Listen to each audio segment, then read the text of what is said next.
Hello everyone, welcome back to the course Deep Learning. Today let's start about the introduction of deep learning. So in this section, we try to see about the detailed introduction about deep learning. This is an overview about the topic that we try to cover on this section. So let first we try to see about the machine learning overview, and just like before starting into the deep learning, in order to compare and contrast what is the difference between machine learning and deep learning. So first we'll try to see about the overview of machine learning, and next to that one, we'll try to see about what is deep learning. So in this section, I will see in detail about what is deep learning. And then, like, we try to see about the conclusionality of the deep learning or the architecture of deep learning algorithms, and well, like actually, deep learning is a way of end-to-end learning. So from the start to the end, actually, there is a deep structure. So that's we call it deep end-to-end learnings, and we'll see how like this end-to-end learning will be looks like that one. And finally, we'll try to see about the application of deep learning in our real-world applications. So we'll try to see about some of the application of deep learning in this section. So let's start with the first one. So let's start from what is machine learning. So just like machine learning is a branch of the artificial intelligence. So as shown in this diagram, actually, artificial intelligence, machine learning, and deep learning is like interconnected paths. Like for instance, machine learning is like a branch of artificial learning, and deep learning will be just like a branch of machine learning. So like the three one will be just like interconnected, and the idea is will be so when we talk about deep learning, which means like it's also we can talk about machine learning, and also we can talk about the artificial intelligence. So this one, when we talk like deep learning, machine learning, and artificial intelligences, just like with it includes different type of disciplines. Like for instance, here a root will be like from maths, physics, chemistry, biology. So just like the combination of different disciplines, and also here like you see computer science. So basically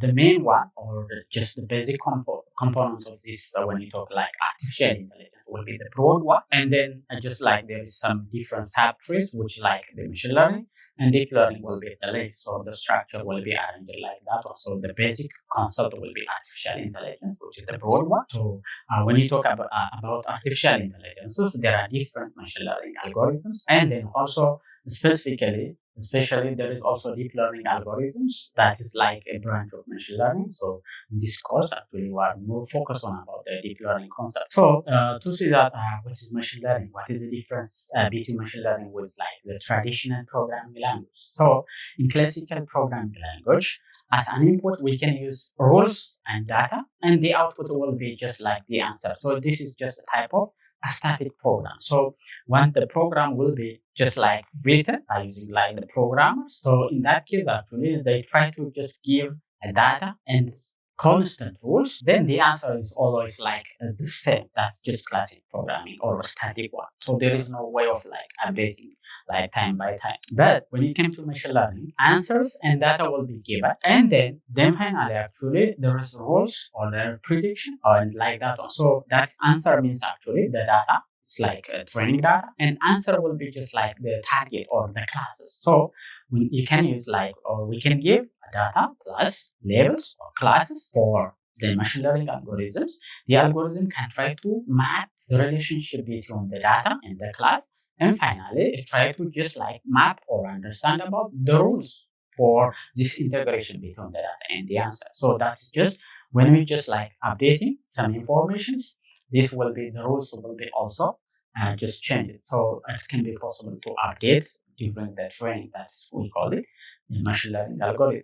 So this machine learning, as I already mentioned on before, is like the field or study that gives computers the ability to learn without being explicitly programmed by the programmers as like defined by the Samuel in 1959.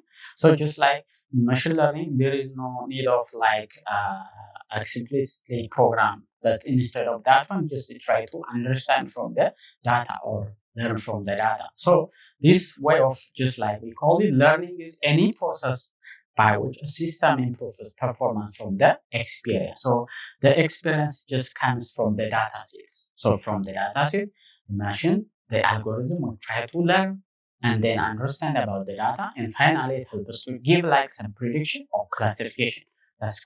We call it machine learning, and the difference from classical programming language. So, for instance, as shown in this diagram, when you say that learning actually the way of acquiring skills with experience that accumulated from the observation. So, just like someone maybe just like learn from the environment, from their friends, or from like observations. So that is just observation. It's like helps to learn, and that observation finally is like helps to have different skills.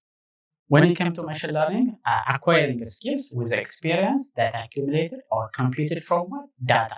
So the first one, just learning maybe from the observation, but this one, in terms of machine learning, the experience or the skill is coming from the data set. So data set will be the most important component of for machine learning, for deep learning, or for artificial intelligence, and data will be the most important part. So this data is given for machine learning algorithms. In the algorithm, we try to map or we try to just analyze the data and then finally have just get some skills or experiences in order to determine some generalizations. That's what we call it machine learning algorithms. So, just like in order to highlight that, in machine learning, just like there are different machine learning algorithms in terms of like the problem or in terms of the data sets. So, mostly just like machine learning will be classified into supervised learning, unsupervised learning, reinforcement learning, and also there is like semi-supervised learning. So, just like here, actually it's three, but like at fourth, there is also semi-supervised learnings, but we try to more focus on about these three. So when you say that supervised learning means like a machine learning algorithm like that try to use a labeled data set. Labeled data set means a data that have just like both training data plus target or a class. So that is we call it like type of supervised learning.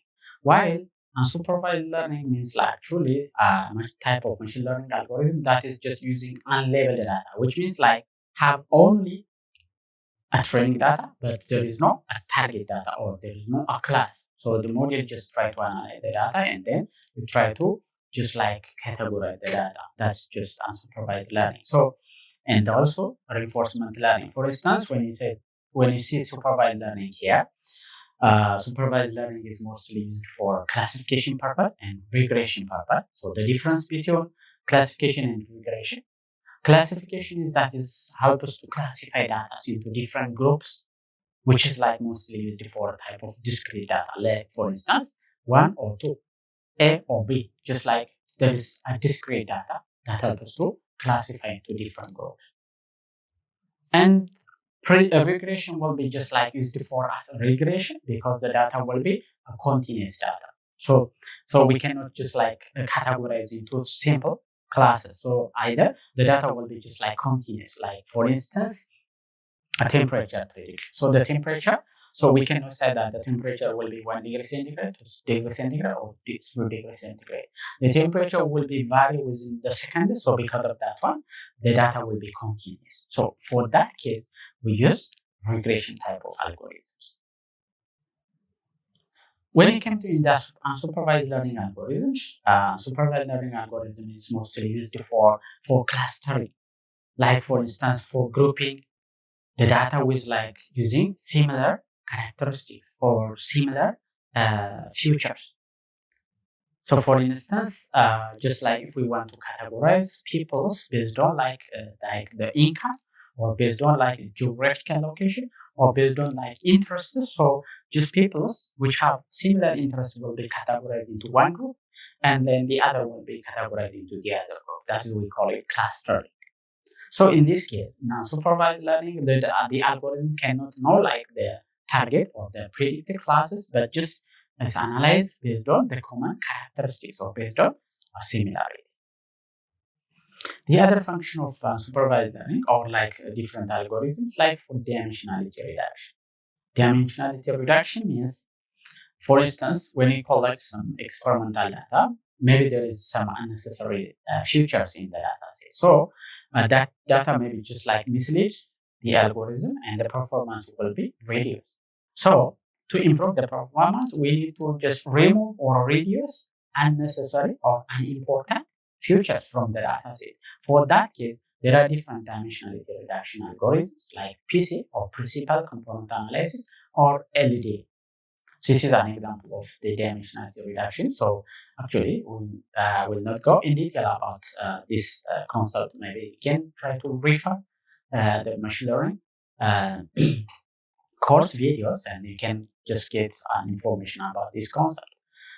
The third one, just reinforcement learning. Actually, this is just an example of deep reinforcement learning or reinforcement learning. This is just based on like try and error. So using like punishment and reward principles, there is agent, there is environment, and there is an interaction between the agent and the environment. And then between this interaction, actually the agent will try to get like either punishment or reward from the environment, and based on that, actually, try to understand the concept. That we call it reinforcement learning. So basically, reinforcement learning will be deployed for gaming, especially. So when you play a game, actually there is like a win or a lose. So when you a winner, maybe you can get like a reward, or when you lose that game, you will be punished. So from that experience, you can improve your skills. That type of algorithm we call it reinforcement learning. So just this is the concept. The other algorithm, maybe as just as an information, there is semi-supervised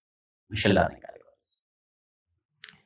Semi-supervised machine learning algorithms means that combines supervised and unsupervised. So the data set will be a mix of some of the data set will be labeled data, some of the data set will be unlabeled data. So this type of algorithm basically to solve the problem of like collecting label data. So maybe actually due to different reasons, it's very difficult to collect like too much data. So in that case, if we have some label data, then we can include unlabeled data by combining that one. Still, we can try to develop the models that we call is semi-supervised learning. So this is just like, for instance, some of the algorithms that we try to use for different tasks. Like for instance, there is a different algorithm for classifications. This one, and also for clustering, for regression, and for dimensionality reduction. This is just the list of the algorithms. Let me show. Okay, so this is, for instance, a classification. So this classification, as I already mentioned in the previous one, is a type of supervised learning algorithm. So in classification, like for instance, the SVC or support vector classification or support vector regression or k-nearest neighbor classification or Navier like an example of classification algorithm. So this is just try to classify data into different classes or categories, that is we call it classification algorithms.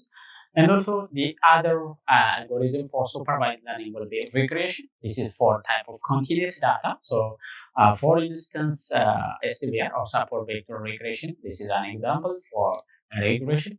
And there is also assembler regressors, which is like a combination of different regressors, is an example. And there is also lasso and CGD regressors for regression or for prediction, an example. So there are different algorithms actually. This is just a sample. So this is just a simple type of machine learning algorithm. So we call it actually traditional machine learning algorithm. That is mostly used for type of small data or simple problems. But if the problem is complex and if the data set is huge, you need to try to use deep learning algorithms instead of machine learning algorithms. So that is why we try to see the introduction about machine learning is in order to just identify that when we use machine learning and when we use to deep learning algorithms. And for clustering purpose, which is unsupervised learning, is like clustering and dimensionality reduction. So for clustering, the most common algorithm is like, for instance, K-means is like for clustering data into different groups, is an example of clustering algorithms. And the other for dimensionality reduction in unsupervised learning will be like PCA is the most common algorithms also for dimensionality reduction.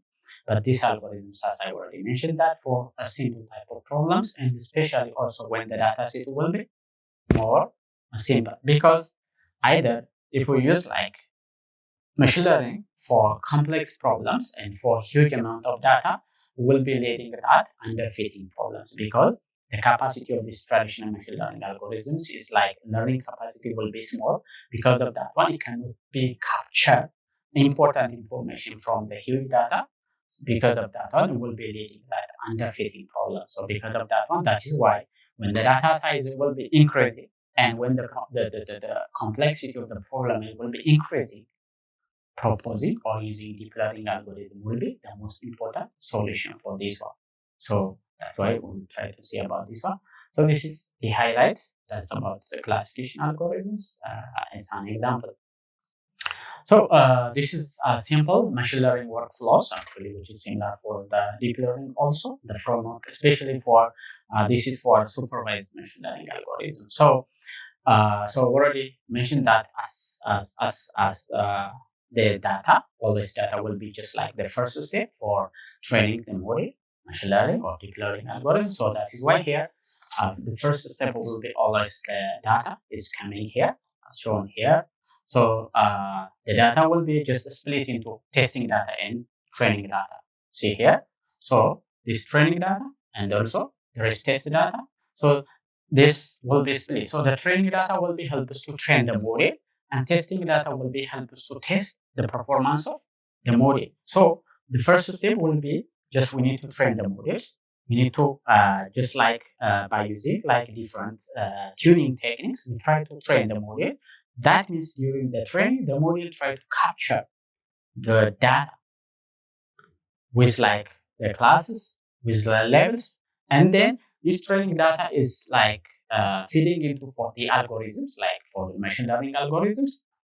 And then using test data, we need to evaluate the performance of the model. So if the evaluation of the model will be just like good, then just we can try to save the model. We have a model. Either if the evaluation performance is not good, still we need to tune the algorithms and we need to retrain again. That is why, as shown here, from the evaluation, it's returned back into the 3A. So this one from 3B, which is evaluation, and then 3C will be back into the algorithm. So when the evaluation performance is not good, like if the performance or the accuracy is poor, which means we need to change some parameters in order to improve the performance. That is, we call it parameter tuning. So let's say if the model is the performance is good, so that's finally at step 5 we call it model. So model means once the algorithm is trained, and if we get like a better performance, so we need to save that model. So that model will be just like ready to implement in the real environments or for real world applications. So that model will be saved. Next to that one, we need to retrain again. So we need to give a data set from real environment, like for instance, this predicted data is given for the model, and then we can get a prediction or inferences. That is just like so. In machine learning, just like first we train the model. Once the model is trained, we need to save that model and then make it ready to implement real world data or new test data or unseen data set. Then it helps us to predict or generalize the generalize like for different applications. That's just the workflow of the machine learning. So always the first step will be data. Data will be split into two, and then the training step will be continued like this one. So this is actually regression, like this some of the classification. In regression, also the procedure which will be actually the same. So classification, maybe this one an example. In regression, also the procedure is the same. This is just especially for either like for supervised and unsupervised learning. The procedure will be this one. So this is just like an introduction about machine learning. But as I already mentioned, that machine learning algorithm will be just like especially or mostly used for a simple data set, or the data set will be just like small size, maybe like less than 1,000 or like that one. And also the complexity of the problem is like simple. For that case, we need to use machine learning. So why we use deep learning because recently actually the complexity of like the structure, the system will be huge. So the data will be collected from like complex systems. So for that case, machine learning cannot solve the problem. So because of that, what the researchers try to develop different deep learning algorithms. So now we try to see that what is deep learning algorithms. So let's see in detail about deep learning. So this is actually some of the researchers that try to introduce about like deep learning. So they try to define that deep learning allows computational models that are composed of multiple processing layers. So the difference from machine learning and deep learning is in machine learning just there is simple structures, but in deep learning it try to use multiple processing layers. We call this like layers. So this layer try to learn representation of data with multiple level of abstraction or different level of abstraction. That is, we call it end-to-end layer. So when the hidden layer of the layer will be increasing, that means the model have the capability to learn in detail about the data. So that's just like the basic difference between machine learning and deep learning. So just when you see that the structure and machine learning and deep learning, like this is just an example of the structure. In machine learning, maybe just like the structure will be just like simple. Let's say, for instance, in machine learning, we'll try to see that.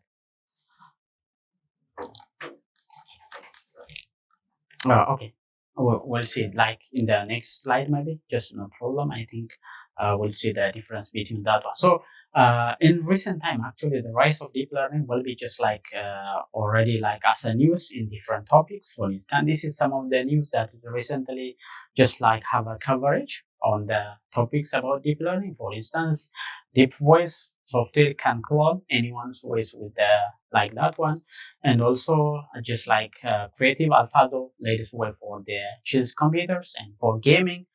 AI food beats Dockers in tensor spotting. So like this is just like the topic that try to just give a coverage on the different news that showed that deep learning is becoming like the hot topics most recently because of like it try to solve like most common problems. So this is some of the news.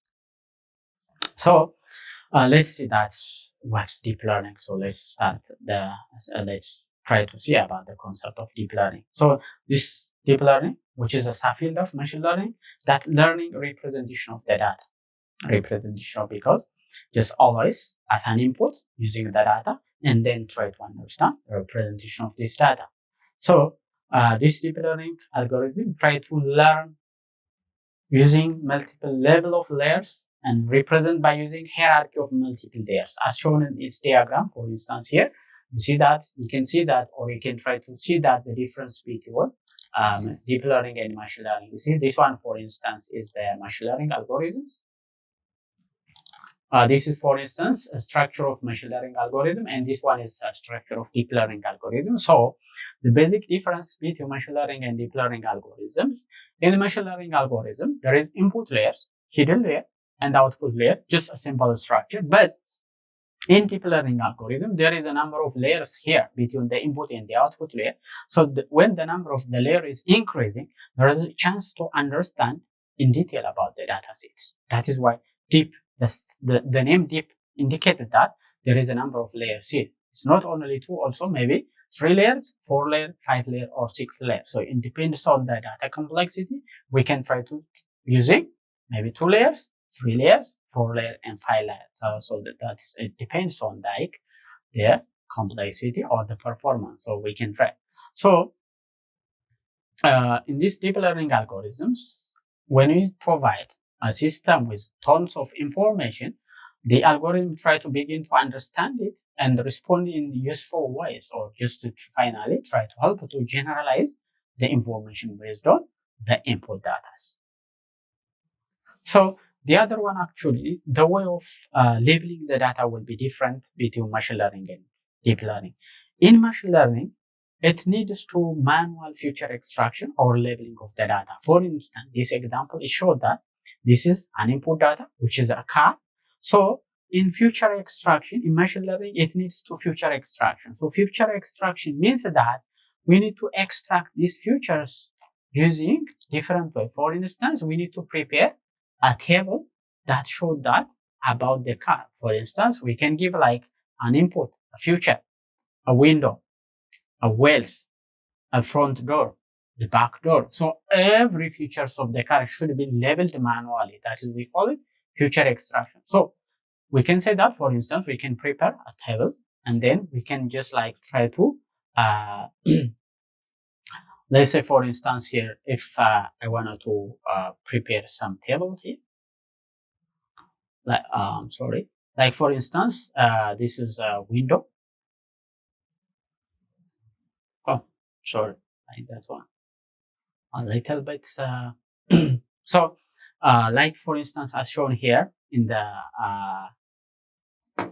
description here, let's say the future extraction in the car will be just like different features of the car is represented.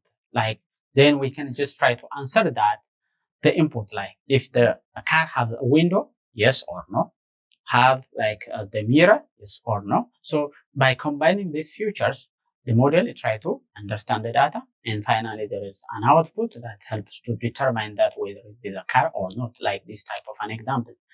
The second one, the difference of on the deep learning when it comes to deep learning algorithms. For instance, in this case, there's input, and deep learning algorithm just like include feature extraction and classification will be done automatically by deep learning algorithm. So the difference from that one is, for instance, here in machine learning, maybe we need to put like this type of tables here.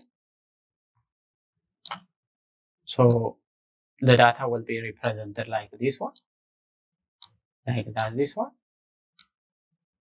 And this one, let's put, for instance, some, well, so we need to prepare these tables. So in the first one, for instance, in the first table, we need to prepare like how we can represent the data using different ways. So this, if we say that manual feature extraction, in this table, we need to put every part of the image with like by splitting every part of the image. But in deep learning, just like the algorithm will be take the image at once. So no need of just splitting different part of the cat. So no need of splitting the wheels, the mirror, the just like the front one, the back, the door, and like that one. No need of that one. Just directly the image of the car will be input into the algorithm, and the algorithm will try to capture and try to understand about the image. That is just the basic difference. So machine learning, the one disadvantage, or like the drawback of machine learning will be it needs manual feature extraction. That needs a time to label the data. The other one is machine learning, like is mostly used for simple problems and for small data. This is another problem. So this is just actually to show that the structure or the relationship between like deep learning, machine learning, and artificial intelligence. So artificial intelligence, the broad one that includes machine learning and deep learning concepts. So this technique which enable machines to mimic human behavior. So artificial intelligence, actually the concept which is taken from the human behavior or brain. So that try to just like make copy the human behavior and act like human behavior. That's called artificial intelligence. And then in the artificial intelligence, actually inside the artificial intelligence, different machine learning algorithm will be introduced. So this is machine learning subtypes of artificial intelligence technique, which uses like different static methods to enable machines to improve with experience or using the data set. So that's, and deep learning, which is subset of machine learning, which makes computation of multiple layer neural networks feasible. So multiple layer neural network, which means that actually we can try to draw using different layers. That's just like deep learning algorithm, which is different from the machine learning algorithm. So we'll see this one in detail about in this course. So just in order to see that how machine learning works and how deep learning will be work, like for instance, in machine learning, as I already mentioned on before, the working of machine learning models can be understood by the example of identifying the image of a car or bike, for instance, in this case. So to identify this, the machine learning model takes images of both the car and the bikes as an input. and then try to extract different features of the image. For instance, in this case, the shape, the head, the wheels, the mirror. So we'll be just give like every detail of the image about that one, and we can try to apply this data for the classification algorithms, and then we try to predict the outputs. That's just like so. Finally, when you give this image by checking the shape, the head, the wheel, the mirror, then if this condition is fulfilled, that means the output, we can say that the class will be is a car. But for instance, from that one, if some information is not fulfilled, which means that image is not a car. So by checking that one, it can be possible to determine that whether this one is will be a car or not. That's just the concept about traditional machine learning.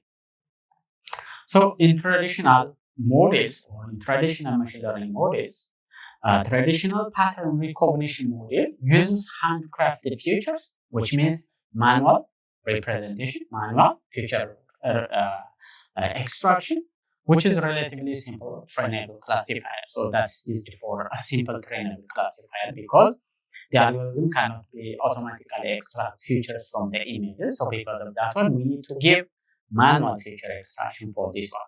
So let's say, for instance, we have an image, tiger image here, and then we need to do handcrafted feature extraction. So we need to manually extract features from this image, and then we need to use simple trainable classifiers because like this is for a simple purpose.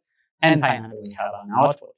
So this approach have the following limitations, which means like traditional machine learning algorithms have the following limitation. The first one is it is very tedious and costly to develop high crafted features. The handcrafted features are highly dependent on the one applications and cannot be transferred easily to the other applications, so mostly which is limited for the one application. And now let's see how deep learning works, and then in detail we'll try to continue to see about deep learning. So when it comes to deep learning models, which is takes image of both like a car and U-bike in order to classify like whether it's a car or a U-bike as an input. So just directly use images of both car and U-bikes as an input instead of manually extracting features. So it feeds directly to the algorithm. So just this car will be directly fed into the algorithms, and the algorithm will be try to understand the image. So there is no need of without requiring any manual feature extraction steps.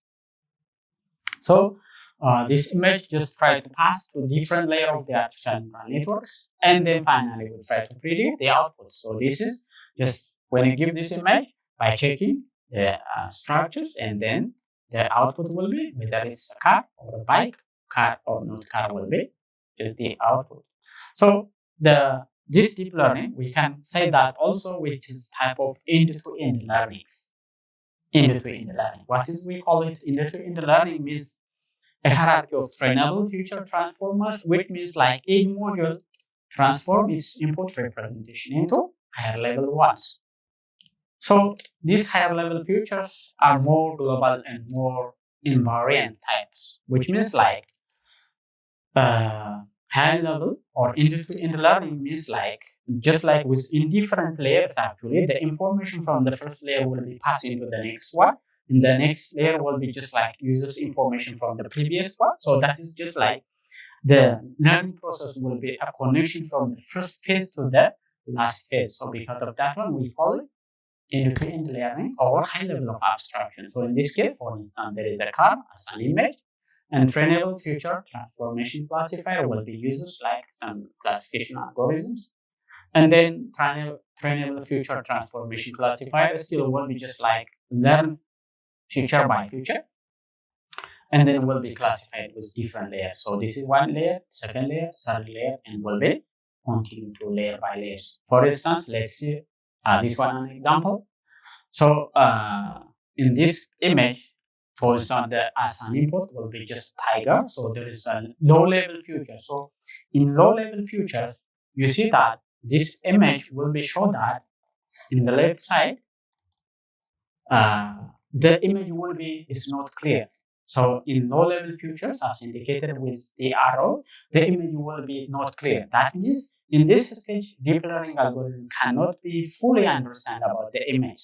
So there is mid-level features, which means like another layer. So in that case, it starts with the image will be more clean than the previous one. And in the high-level features, now the image quality will be more better than the previous one, which means like with layer by layer, the way of understanding the image or learning about the dataset will be increasing. That is, we call it end-to-end learning or deep learning structure, which means like this one. So when you draw like different structure of the layers, within each layer, the way of learning the data will be just like different. So when the structure of deep learning will be using different number of layers between the input and the output layers, that is help us to deeply understand about the data set. So the tiger in the first level of features will be like it's not clearly identified. It's mid-level also. Then in high-level features will be more better. And then like this one will be given for trainable classifiers or like for the model. And finally we can get the output. This is called, we call it end-to-end learnings. So deep learning, or just like representation, seeks to learn rich hierarchical representations or futures automatically from multiple stage of future learning processes. That is the concept of end-to-end learning. Okay, so learning hierarchical presentations, like here for instance, you see that the increasing level of abstraction will be increasing. So low level feature, mid level feature, high level feature, trainable and output. So from this one, hierarchy of representation with increasing level of abstraction. Each stage is a kind of trainable nonlinear feature transformation. Actually, in each level of features, the model will be trying to get some information about the data set. So when the just like level of abstraction is increasing, that means the model have more information about the images that the previous one. So just like low level feature means like an example of maybe during like a simple or traditional machine learning. But so because of in traditional machine learning, we use like low-level features only. So image recognition, for instance, in low-level feature, maybe only pixel. And then when the mid-level feature, maybe just like start to understand about the edge. And then when the level of feature is increasing, the texture, the motif, the path, the object. So finally, like by combining these features, we will be trying to understand the whole object about the data. In text, for instance, when you give a text as an input, maybe some first level feature will be understand about character, and then mid level feature a word group, clause, sentence, a story. So just like in order to understand a story about the data, it will be just a combination of different level of structure or abstractions. So this is also an example that shows that deep learning or hierarchical compositionality. So in this feature learning for classification, which is like a function to max pixel to object identity is very complicated. Like for instance, here you see that the input is the a woman here. So with like visible layer or in the first layer or in the input pixels, you see like try to understand with different colors. Like here. So at the beginning actually it's like totally it not looks like an image.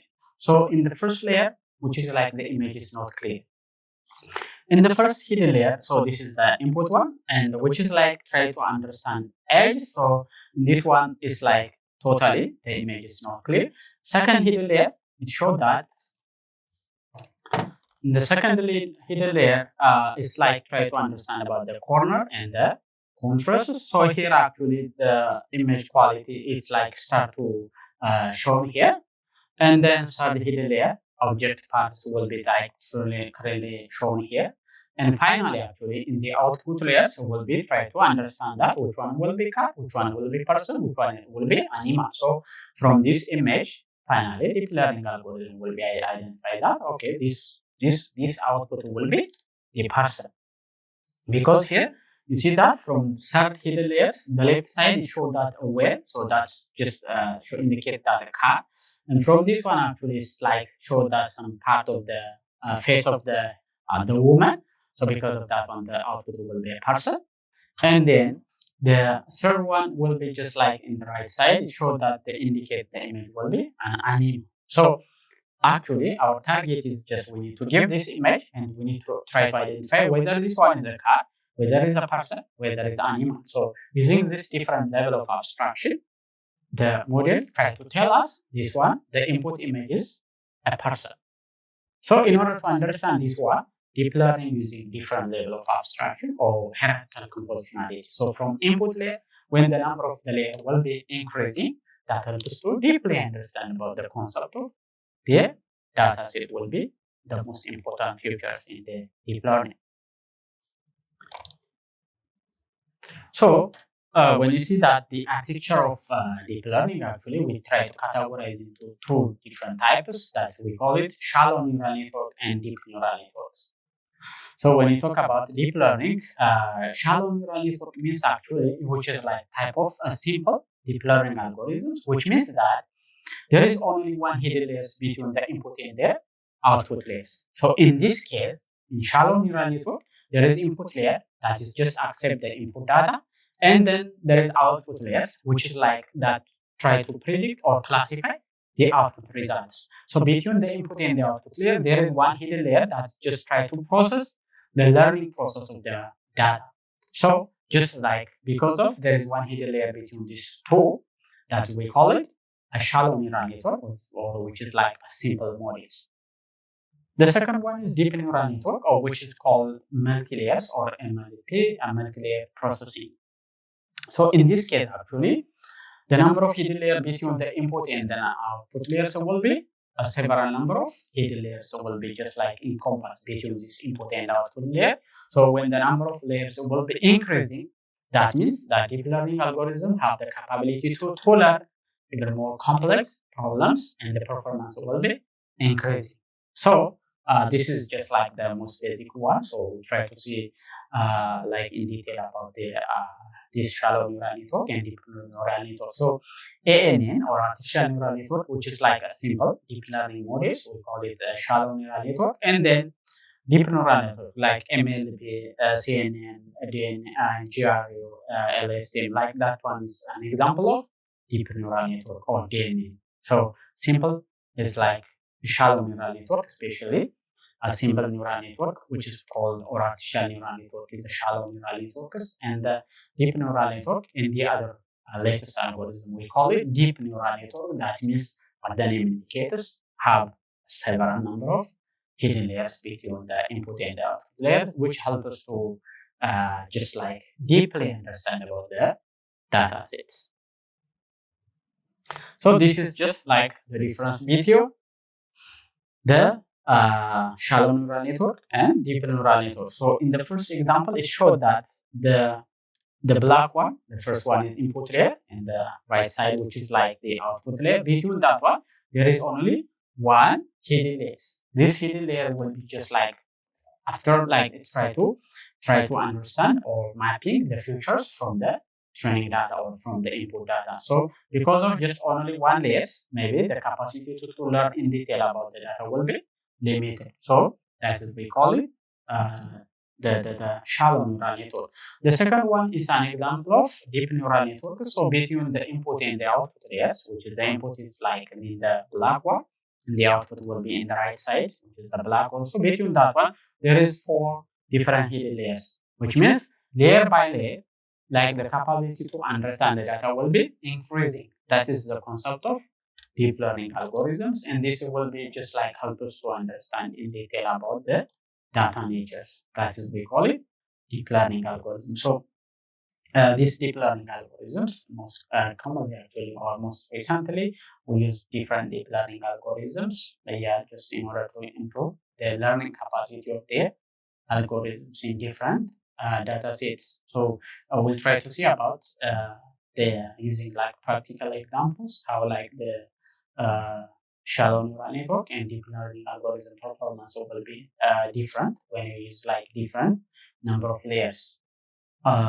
This is a new way to train a multi-layer neural networks, or we call it like deep neural networks because the number of the layer will be increasing. So will be started from the train this layer at first. So the first step will be actually starting from the input layer. So the data will be input, and then the first layer will be started to train. So train this layer first, and then after train this layer, this information will be passed into the second layer. That means the second layer will have some information or understanding about the data from the previous layers, which means it helps us to more clarify about the data natures.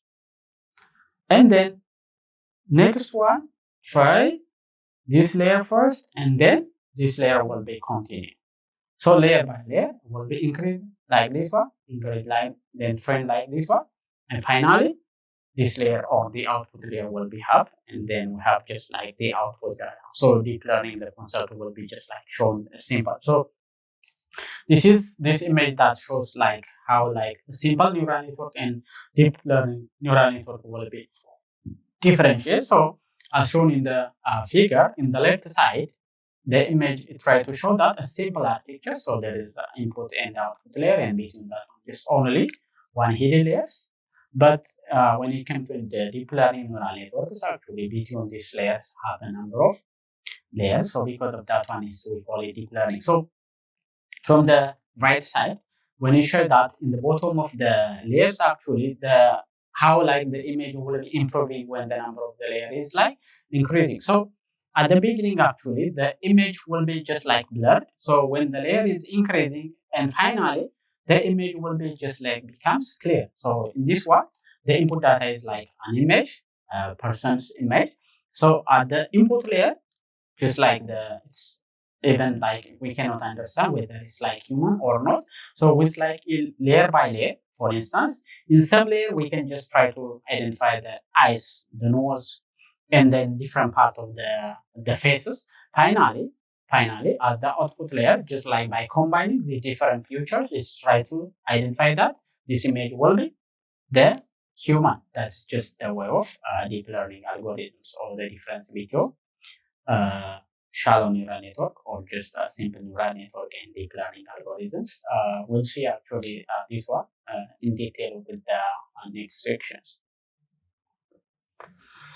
So why it's like deep learning is useful in recent times, because the reason is like because the existing machine learning algorithms is like manually designed features, which is like often over specified and incomplete, and also take a long time to design and validate because it needs like manual feature extraction. The other like why we use deep learning is because learning features are easy to adapt and fast to learn. In this case, or deep learning algorithms, because of like this one, try to fast learn.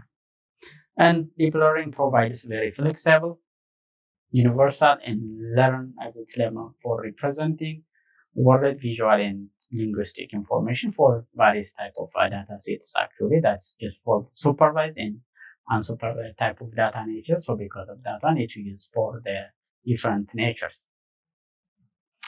And also, which is deep learning is effective for end-to-end system learning, which means like the information will be just like a continuous. So from the beginning to the end, actually, try to just like understand and mapping the information from the data set. So using these cases, we can call that deep learning will be the most important. So this graph, it showed that actually, specifically, or most specifically, especially, when the size of the data will be increasing, deep learning algorithm will be just like most important to improve the performance. So for huge amount of data or for a large amount of data, deep learning algorithm achieves better performance than simple algorithm. So this graph, it clearly showed that this is the Y level, it showed that the performance, and X level, it showed that the amount of the data. So when the amount of data increases, the performance of different models will be shown. For instance, when the amount of data increasing, traditional machine learning algorithm performance will be down. So traditional machine learning algorithm, which is better for small data. So either if the amount of the data is increasing, the performance will be become small because of less capability to learn the future from the data. And the second one, there is shallow neural network or simple neural networks also when the data size is increasing.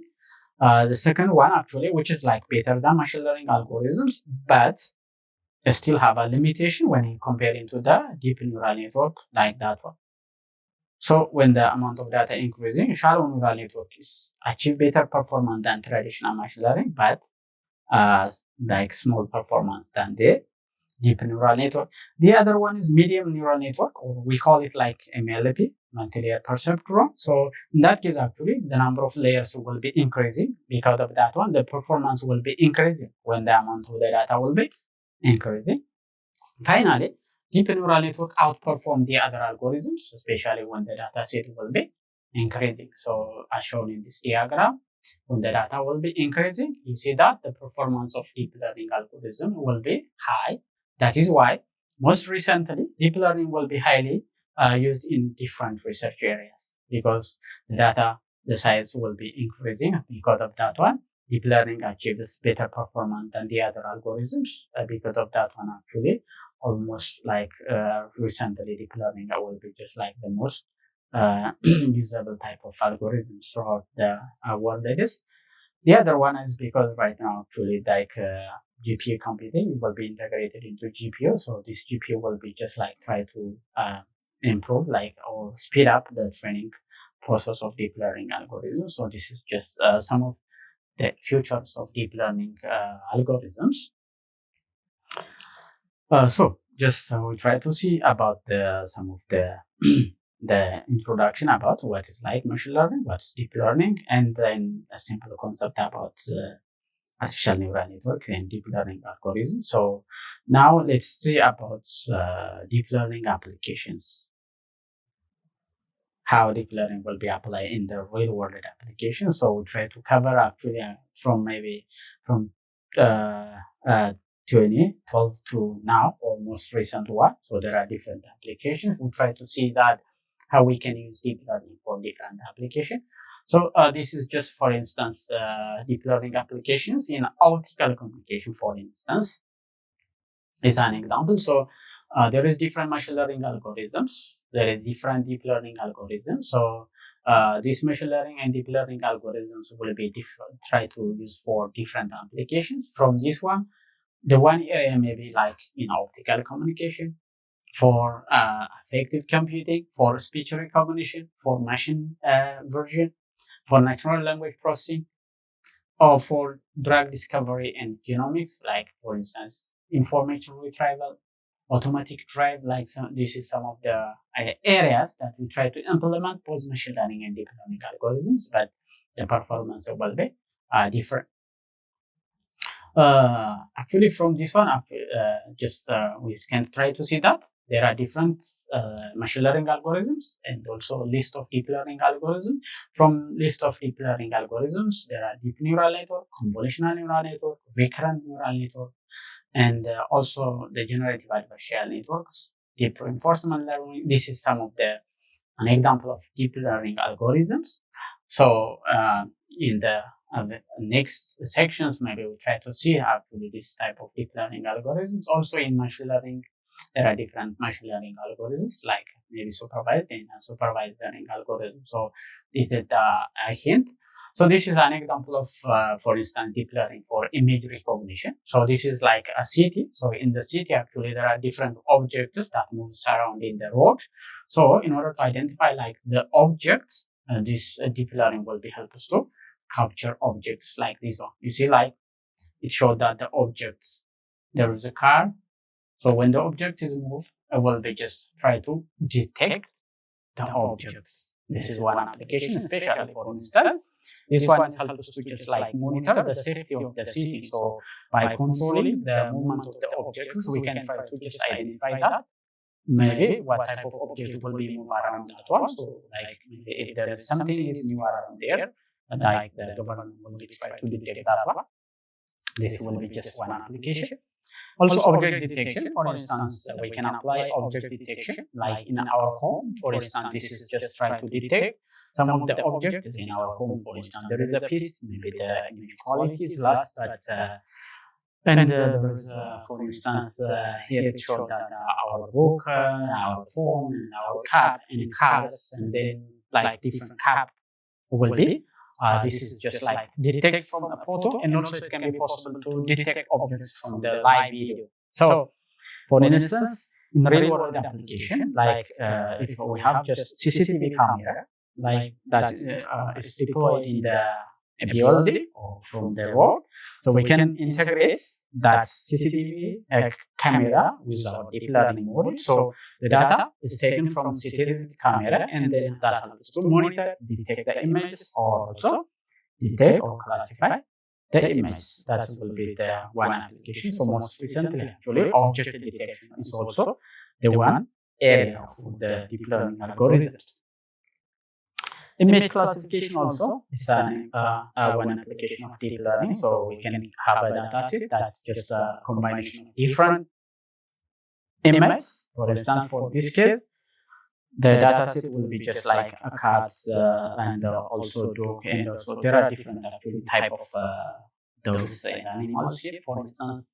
So using this image, try to classify images based on the data set. So the first one showed that, for instance, it's called Egyptian cat, and 64%, Tabby 40%, and Phuket is like 3. So based on this one, actually the performance it showed that Egyptian cat is achieved like more than the other classes. So which means this image is like a cat.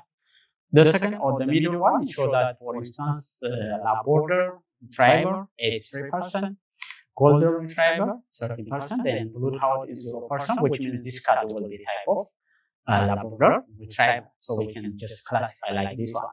The third one is like, for instance, this is the dog, but there are different type of dogs. So according to the model, German Shepherd is like achieved like 60%. So then Holy will be 16, and also the Maltese is 7%, which means like this dog will be classified under the German Shepherd. So which means like by giving the images, the deep learning model will try to classify the image into different categories will be one application. So sometimes actually it's very difficult to classify images manually. Let's say, for instance, let's take the handwritten character recognition. So different people have different writing styles. Maybe we can identify like that one. So, for instance, if I just like maybe my handwritten is not clear for someone, so just maybe it's very difficult to really identify or read my characters. So instead of that one, by using deep learning algorithms, we can try to identify that, whether that handwritten is like, for instance, if I type A, just try to identify whether it is one A, B, or C. Like this is just some of the classification algorithms as an example. The other one is human pose estimation, just like try to estimate the position, the pose of the human. So this, for instance, like humans try to do different exercise here. So try to pose the position of the humans, like in order to predict or in order to determine. For instance, this is an example also. The other one is machine translation. You know that recently actually there is a Google Translator, or there are different translators that try to help translate from one language into the other ones. So which is like makes like simple to understand about the language, or for make it easy communication between the people. So for instance, the first case is upload translated language pairs like here. So there is for instance Chinese and English one. So we need to train the model by using the combination of Chinese and English one. And finally, just like this is a Google Translate that try to translate from Chinese to English or from English to Chinese. So in order to say that this model is better one, we need to evaluate, and if the accuracy is better, so we can deploy that one into real environment. So already I think everyone can use like this Google Translator, and also recently ChatGPT also helps us to translate from one language into the other one. So the training is like this is also an example of deep learning algorithm. The training data will be just like the word. So we need to put a combination of there is Chinese word plus English word, Chinese word, English word, Chinese word, English word. Also in the other language like the say. So we need to train that one. That means if when you say that in Chinese this word, which means the same with English word. So the model can understand that one. And finally, when you give a new word in Chinese, the model can try to help you to translate into the other language. That's we call it machine translation. So this is actually the structure, how we can just like the machine translation will be deployed by using like encoder and decoder, which is like type of end-to-end learning. Is for instance, here a character with different characters in Chinese plus in English. So when you write this one, which means like the same with in Chinese, like this one. So when you write some letters, that's just also understand into Chinese. So the first one is in Chinese, in encoder, and in the decoder part, which is in English one, which is like a full translation. So knowledge is power, which is in English, and the first one is in Chinese, which says that knowledge is power. That's just the same as we call it machine translation. And the other application of deep learning will be video captioning, which means actually by just from the video, just try to give a caption. So for instance, for this video, the first one it showed that the B-Ride and B-Guitar, like it gives like a caption for this video. And that's just for instance to give a title for the videos and like that one. And also gaming, actually deep learning is also highly applicable in gaming. For instance, if you know that AlphaGo is actually one of the most computer games that just try to actually a winner that compete with the humans. And I think if you want to watch about this one, you can watch like the AlphaGo films, and it will be try to show that how will be just like the computer or deep learning model will be more intelligent, and also it's already compete with the real human beings. So that deep learning also is highly implemented in the gaming industry. So this is an example, and this is just to show that a real competition between the humans and the computer, which is called AlphaGo.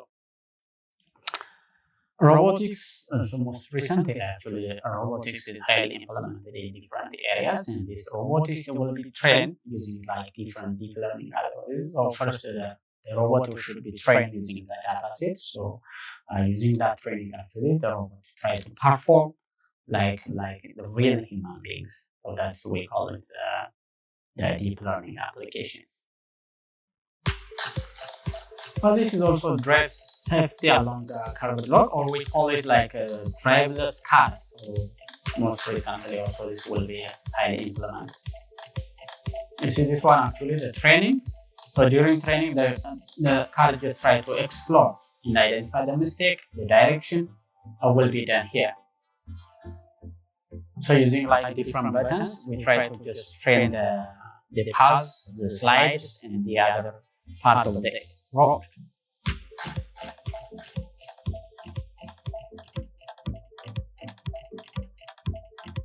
So the evaluation one, finally, actually, we try to just like the car try to move based on training.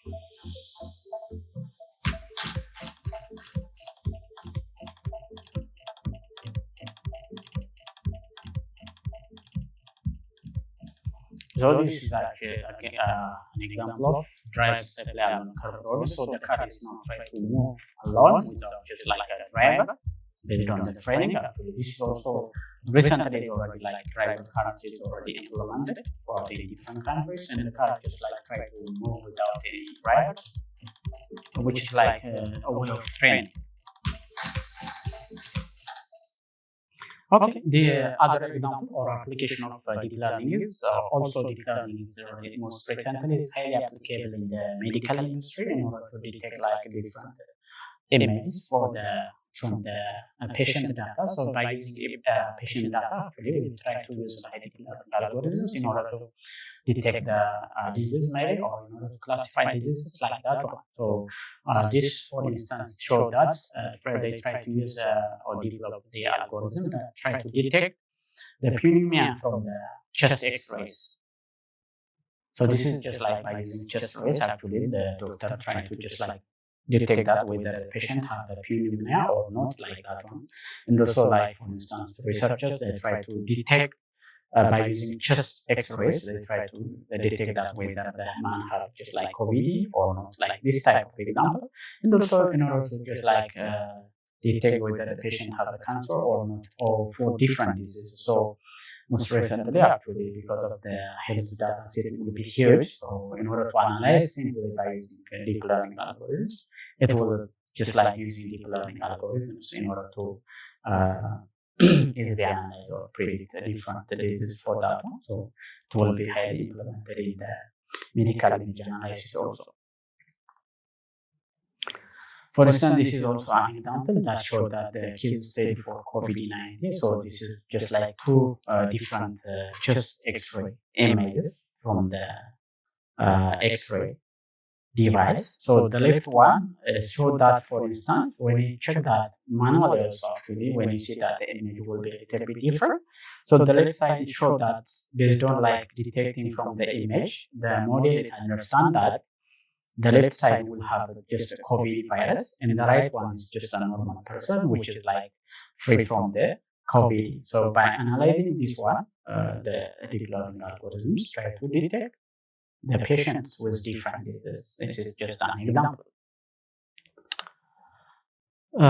Okay. So this is some of application, not all actually, an example for in some areas, but actually deep learning will be just like not only limited this one, not it will be helping natural language processing. It will be just using like in the different areas, like for instance in the area of like for instance in the voice recognition, image recognition, character recognition, and also like in medical, in the like phonetics or in engineering disciplines in the management will be just like implemented in the from future. So in this one, just we try to see some sample application of deep learning, but not like the whole one. Next to that, this one, maybe just we try to see that some of the tools and frameworks that we try to use for the training deep learning algorithms. So when we develop some deep learning algorithms, we try to use different tools and frameworks. So try to highlight about that one.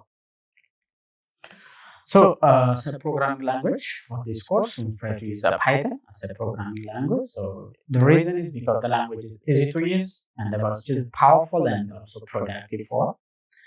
Because like it's even that which is like easy or approachable for non-developers. And also for speed of the coding, like because of using like different libraries, no need of starting from the scratch. So because of that, which is that helps to speed up the coding and which is high compatible. This is great actually. So this diagram shows that, for instance, how the Python will be an important programming language, which is widely used in the world one, and it will become like the top programming language that will be used in the throughout the world. So because of that one, we'll more focus on using Python programming language. So as a hint, let me give you some information about maybe they will have just some beginners. So this is how we can install Python like in on our computer. So I will give you some information about how we can or how we use like a Python in our computer in order to develop some modules. So for instance, this is just actually the Anaconda installer to install the Anaconda. That's just a framework for writing different Python codes. So to have first-hand experience of deep learning, please download and install Python first from this Anaconda installer, or you can use like these links. So from this one, actually, there are the Anaconda installer for different type of operating systems. So as you want, you can download either for Windows or either for Mac or for Linux. So once you download from this one, for instance, Anaconda installer will be the interface will be looks like that one. Just that this is. So when you go in the start program, you will get this one. And when you open the Anaconda navigators, actually you can get like this type of interface. So here, there is notebook, there is console, spider like this one. Actually, most recently also this will be maybe updated and you have just more product interfaces. So the future was like the Anaconda, which is an open source distribution of the for Python and other programming languages for data science and machine learning related applications, which is like actually easy for implementing and which is user friendly also. So because of that one, maybe I recommend to use this one. Either also the second options. I will show you that one also. So in the Anaconda, actually there is Jupyter Notebook Anaconda. So in the programming language, you can use like in there when you open the Anaconda, you can get Jupyter Notebooks, which is a framework or an interface for writing the Python codes, which is like easy to understand about the Python because actually there is level by level writing of the program. So you can easily identify the errors and you can identify which in which line you made a mistake. So you can easily identify that one. So you can click on Jupyter Notebook. Also, at the same time, in this interface, actually, in the left side, it can show that Jupyter Notebooks on there. So you can click that one in order to open Jupyter Notebook, either directly from the start in programming. You can just click the Jupyter Notebooks from the folder of Anaconda. So Jupyter Notebook, which is a web-based interactive computing notebook environment, which can edit and run human readable documents like this one, an interface. So when you open Jupyter Notebooks, the interface will be look like that one. So this is just like it will display our like computers data like or different location. For instance, show that document desktop download. This is just our computer pieces. So you can create some folder that you need to put the codes.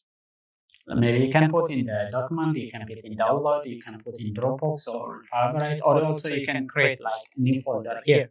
So this is the first interface.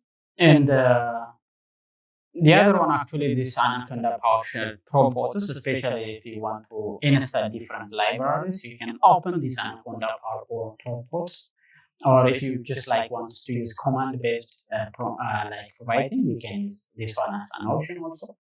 And here is the command prompt. So you can write here and you can write package. For instance, maybe when you just like install the Anaconda, maybe you can just miss Anaconda terminal. So like some libraries. So in that case, if you want to install libraries, you can use conda install and then, for instance, some of the specific library. For instance, if we want to install Seaborg package, for data visualization, we can install by using conda install Seaborg.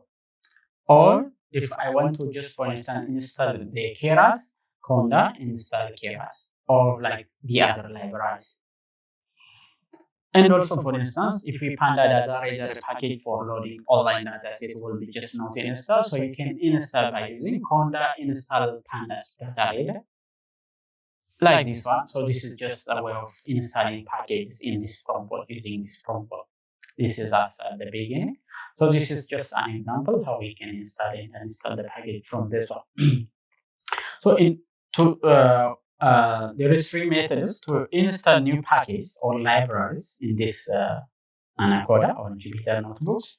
The first one, we can use go conda install. We can write the package name, or pipe install then package name, or easy install package name. So you can use like either conda, pipe, or easy. This is just three techniques to install like different packages. So for instance, let's say you can download some sample code from the GitHub or from like the online sources. So when you run that code, maybe you have just get a message that this library will be not available, or so maybe it creates like an error.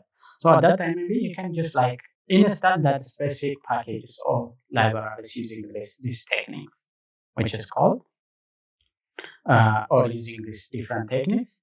Also, it can be possible to uninstall the package. For instance, you can just like if that package is not important, you can use conda uninstall package name, or pipe uninstall package name, or easy uninstall package name. Also, the other solutions to install the packages using the Jupyter Notebooks. So this is just an example how we just like, for instance, to say that the Python versions. So when you can Python and enter, you can see that detailed information about the Python, the version, and the bit like detailed information about this one. Then if you want to just leave from this one, we can use like exit, and then we can out from there command one, or from there that one, the prompt one. So when we back into the Jupyter notebooks, actually, this is the interface that display about our computer structures. And then if we want to create a new folder, for instance, in the right side,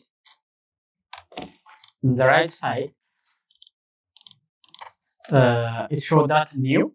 And when you click on the new, there is an option like text file, folder, and terminal. That means 3 different options. So if you want to create a folder, you can click on folder.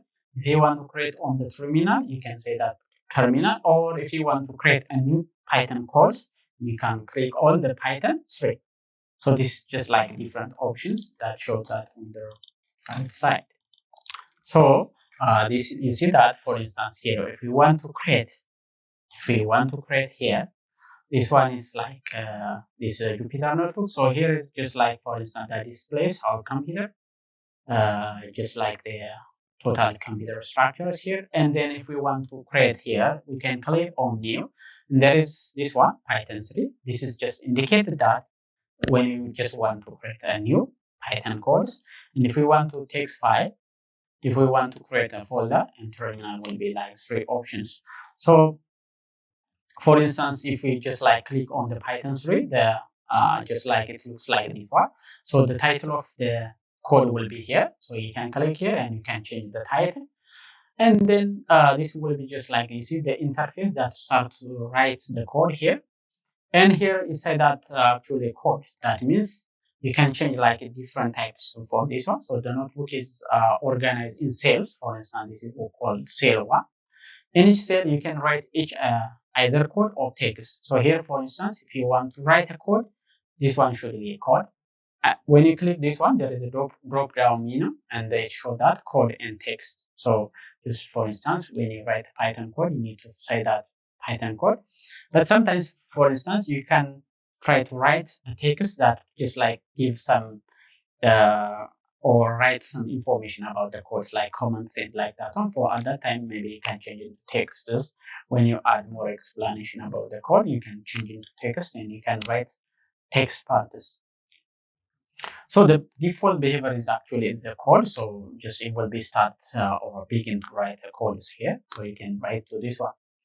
So once, for instance, here, you see that there are different cells here. We can write print hello world here. So when you click run here, it will be displayed hello world here. You see that? So you can run the code using the run button, or you can run by using Control plus Enter. So either we can click this one, or we can press Control and Enter. Then we can get like the output here, hello world here. Now we have both the code and the output in the notebooks. So this is the code, and this one will be the output that show the in detail. So also we can write a text in the markdown page. For instance, you see that here is now is changed into markdown, and this will be, it showed that the detail a text is not a code. So when you write this one, actually you cannot get any displayed output from this one. So you can HTML, LaTeX, and any information will be run here. So when you run this text codes, you see that it will be just like a text. There is no any output, just only the text will be displayed. The other one is like, once we can write the Python code, we can download or we can export a notebook codes into either HTML, PDF, or also in the Python code. So we can just like in file, here there is file. So when you click this one, we can create on a new notebook, make a copy, save as, rename, save in checkbook, and download as. Then in HTML format, LaTeX format, Markdown, PDF format, and Python format also. So we can download also. So for instance, you can type the Python code in one computer, and then if you want to download that one, just you can simply go in the file and you can download us, and then you can download. So in order to open in the other computer, you need to say Python, or also Jupyter Notebook. I will show this one in detail. Either if you say that PDF, actually that file will not be open in the other computers in order to modify that code. So you need to say download as a Python or Jupyter Notebook. So this is just like the order. For instance, the order in which the cells are executed is shown in the increasing number. So for instance, the first one, we need to execute this one. Then the second one will be executed. For instance, here x is equal to 2. Next, y is equal to 2 times x plus z, which means x will be given from this one. See, x is already defined in the first cell. So in the second cell, we can say that y is equal to 2 times x plus z. So x, the variable x will be defined from this one. So the order of the cell will be executed according to the order. So is cell 1, cell 3, cell 2, like that one. Actually, we can just vary this one also. So the second in order cell is executed in the third will be just executed. So from that one, actually, we can get like the representation. The order will be. So that is why Jupyter Notebook will be the simplest one, is because of we can write the Python codes with line by line. So when you run this one, if the error will be displayed here, which means the error is happen on that line. So you need to be more focus on that point in order to fix the errors. Like if we like write the whole Python codes in the one pages, maybe it's very difficult to debug the errors or to find the errors. So because of that one, I think I suggest to use Jupyter Notebooks for finding or easily, which is like user friendly, and also maybe it's better to identify like the debug, and also in order to identify that each line of code, like when you run each line of code, you can see the output. So that means you can understand that what like that point will be done. So what like line by line, you can understand that how like that line of code will be just like doing or have the output. So I think Jupyter Notebook will be the simplest one to understand or to write the Python code. So in Jupyter Notebook, actually there is a kernel that helps to just understand about or run the program. So you can sometimes maybe the kernel will be crashed. You can restart, or you can just like restart again and run the other programs, or you can reconnect again. So maybe if you have just like some problems on the Jupyter Notebook, you can go in the kernel button, and then you can try to restart or restart in clear output or restart in run, or there are different options. So you can use this one.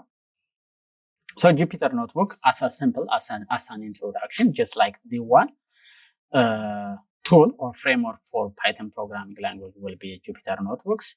The second one, and the most recently, maybe I think this is Google Colab, because Google Colab is you can use online in any computers. You can access online. So by using your Google account or by using Gmails, you can open Google Colabs online from any computer. So that means you can access your data or you can train from any computer. The other important is Google Colab have GPU, integrated GPU. So that is helps to even improve the speed of the training for the machine. So let's see.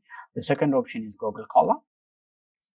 So what is Google Colab? Colab or Colaboratory allows you to write and execute Pythons in your browsers. So zero configuration required, no need of configuration. So it's like only you can log in online and you can directly start to type. So no need of configuration. Free access to GPU. The other important is because like this Google Colab is integrated with GPU. So which is like the most important thing. You can also train the huge amount of data. Easy sharing. So you can also share this Google Colab codes into like for everyone. Also, you can put in your Dropbox and you can use for, or you can access for the next time. So that's just like some of the most important feature of Google Colab. So let's start to see how we can start the Google Colab. So you can just simply, you can go in Google and you can just write to Google Colab. Then when you click that, or when just like when you click on that one, you can just simply open that one.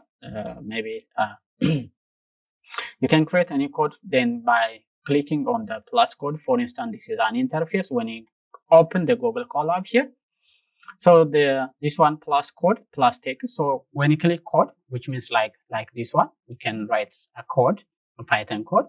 if I click on the text, actually it just like helps to write text cells for this one.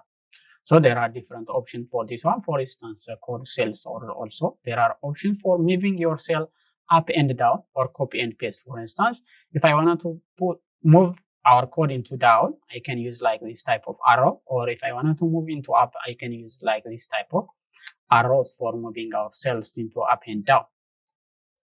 Also, when you open the Google Colab, I can try to use or configure the GPU, and I can freely use the GPU. So in order to configure that one, for instance, when we open Google Colab, here, file, edits, view, insert, and there is runtime here.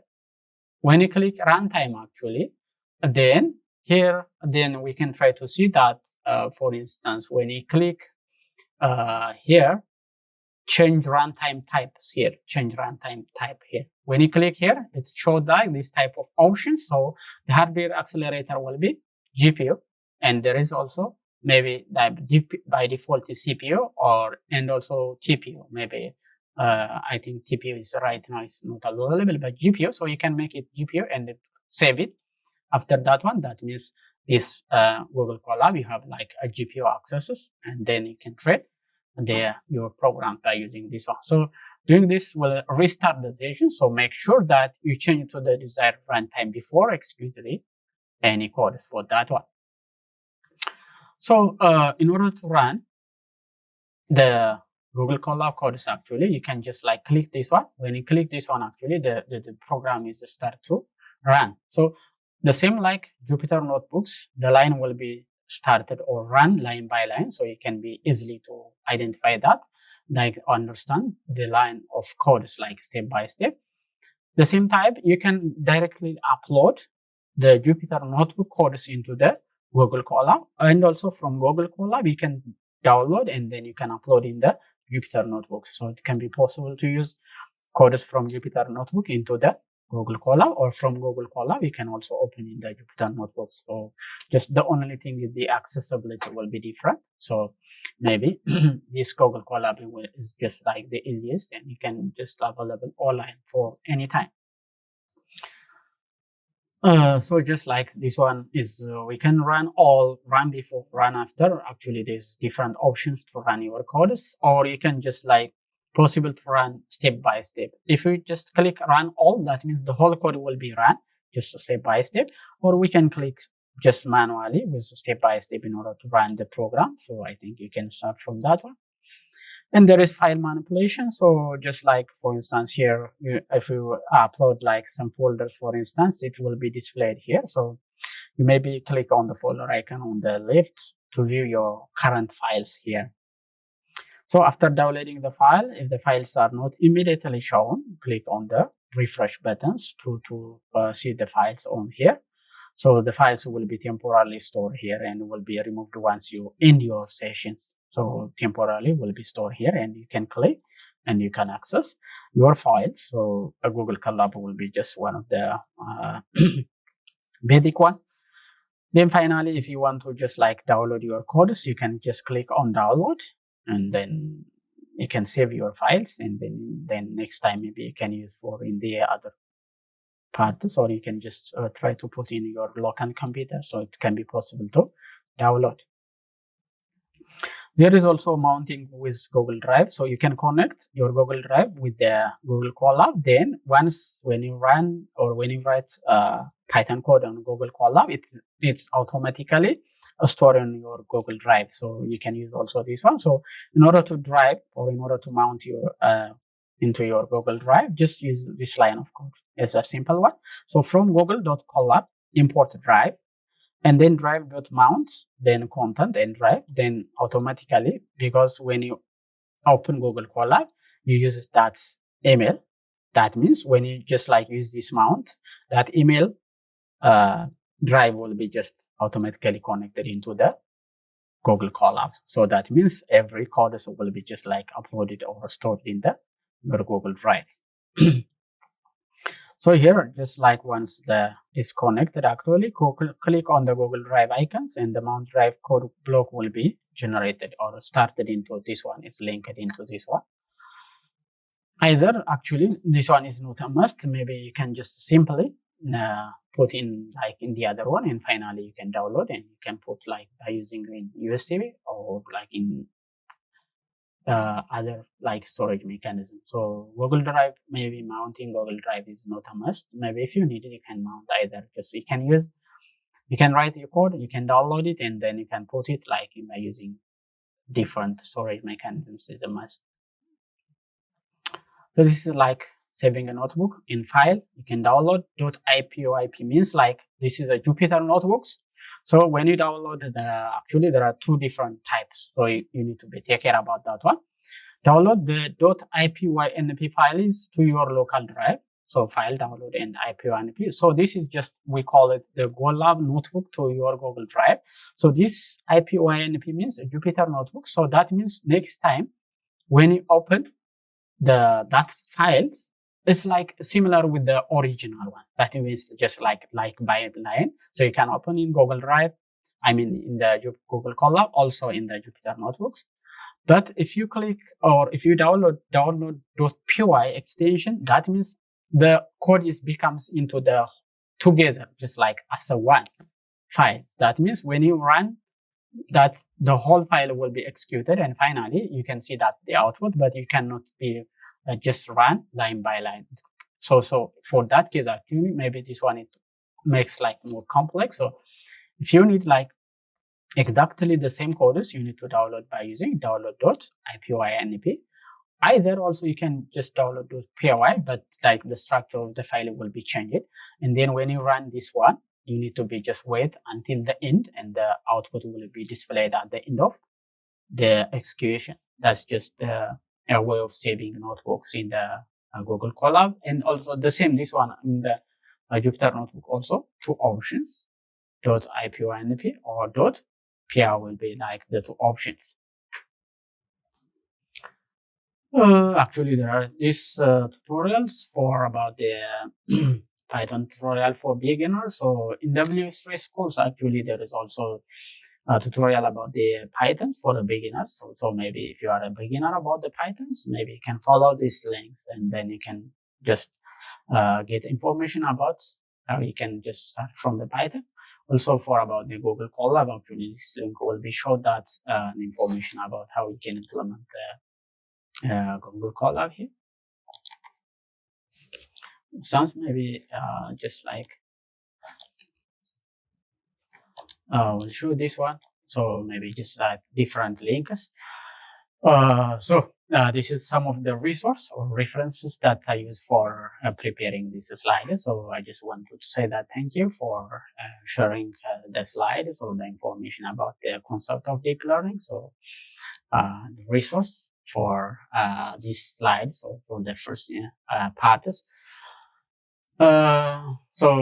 this is all about the first section of the this tutorial about the introduction to deep learning. So in the next lecture, we'll try to see about neural network foundations. So we'll try to see in detail about neural network concepts, and then how we can just like develop neural network models using like different libraries.